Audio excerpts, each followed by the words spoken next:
Hey, thanks for joining me. I recently hit a couple milestones. I got 5,000 subscribers and over 1 million views total on my videos. I have no idea how this happened, but I am incredibly appreciative. So I asked in my social media accounts, what should I do in celebration of these incredible milestones? The majority seemed to want a new original, which I did for 5,000, and a Q&A video. So I've never done one of those, so here goes nothing. I've got a bowl full of questions. Let's start with this one. Okay. Is your surname of Russian or Ukrainian origin?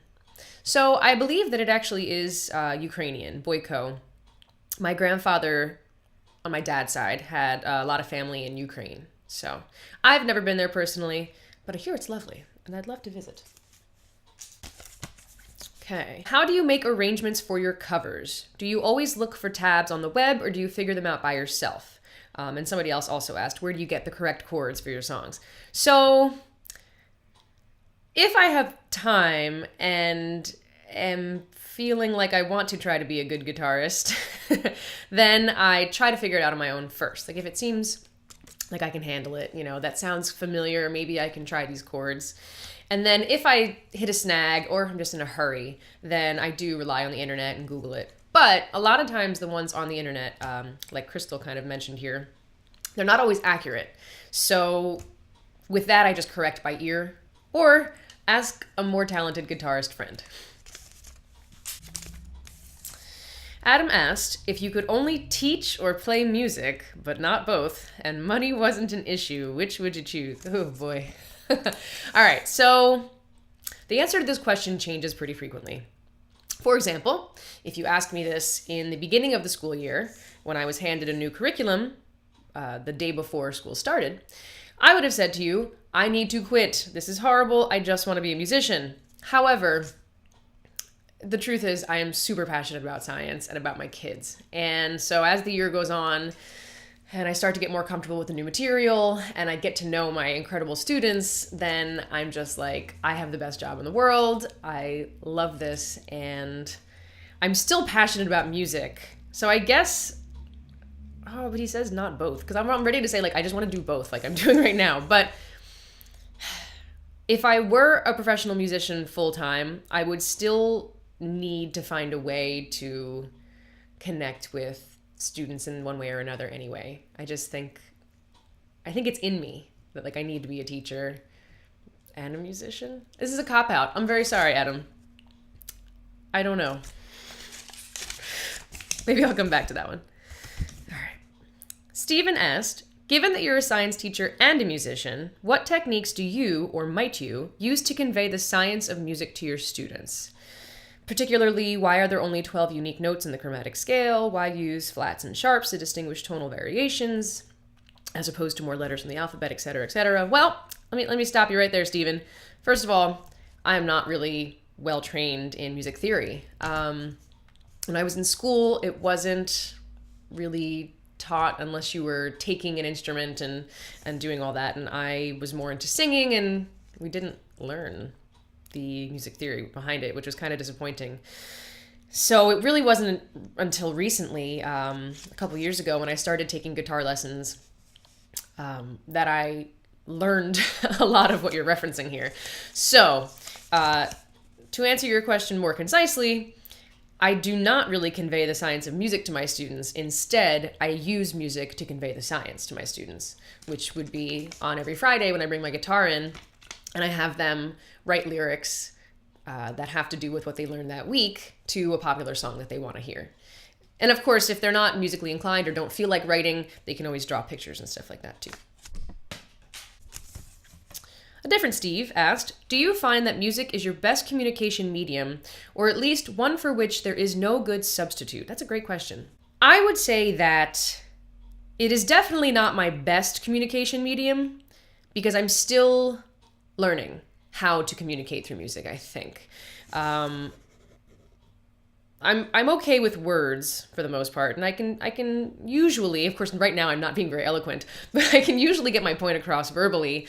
And when it comes to music, I'm finding that to really write songs about the things that I'm passionate about is very difficult. I tend to take things very literally, and I'm not necessarily good at getting the art across with what I want to say. So to that, I would say I'm still learning. So it is not my best communication medium, but hopefully I'll continue to improve that. Wow, there's a lot of Stevens. Okay. Kim, do you consider yourself a left or right-brained person or somewhere betwixt? Ah, great word usage. And why so? Okay, I think that I've got a lot of the logic and reasoning because I very much love science and analyzing things and etc. But I do have the creative, artistic side. So I'm probably somewhere smack dab in the middle there.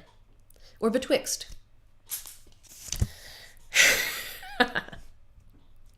Frank asked, how much pressure, by the way, he's the one who requested the Downeaster Alexa.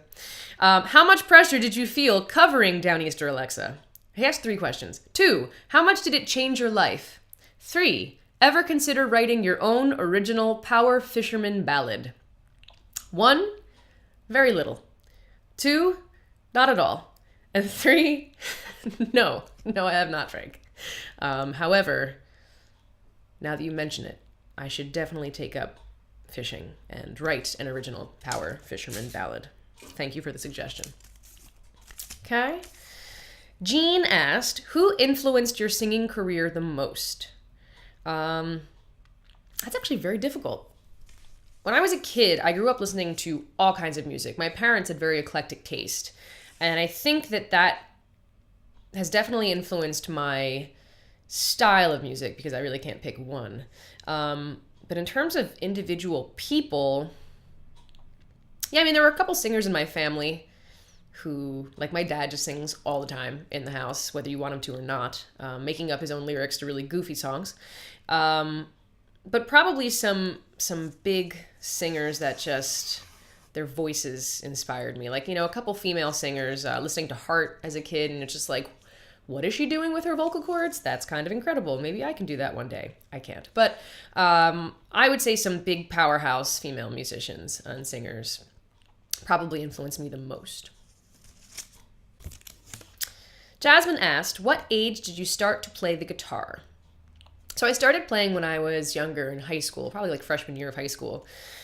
But here's the thing. When I was in high school, as a kid, I was lazy. I was horribly lacking motivation.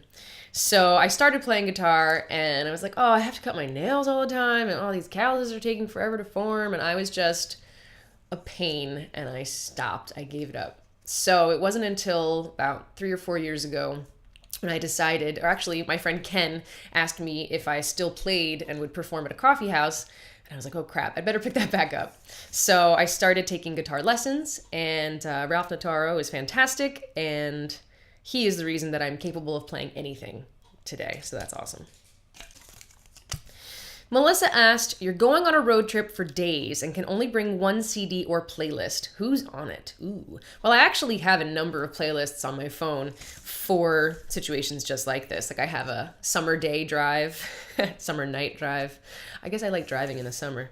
But yeah, that particular playlist, like my summer day driving playlist, has a lot of has like Queens of the Stone Age, Florence and the Machine, Elvis Costello, Stevie Wonder, Spoon, Squeeze. It's got a lot of really weird stuff on it.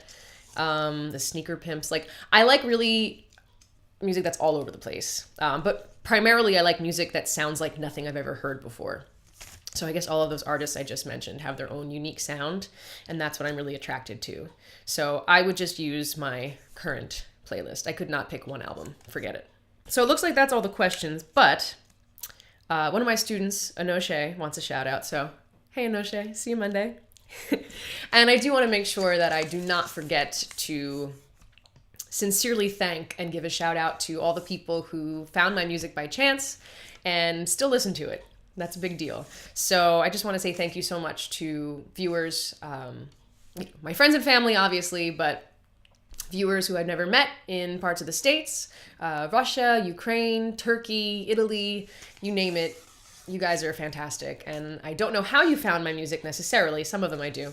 But thank you so much for continuing to listen and support me, even though I'm just a science teacher who likes to sing. So thanks, guys.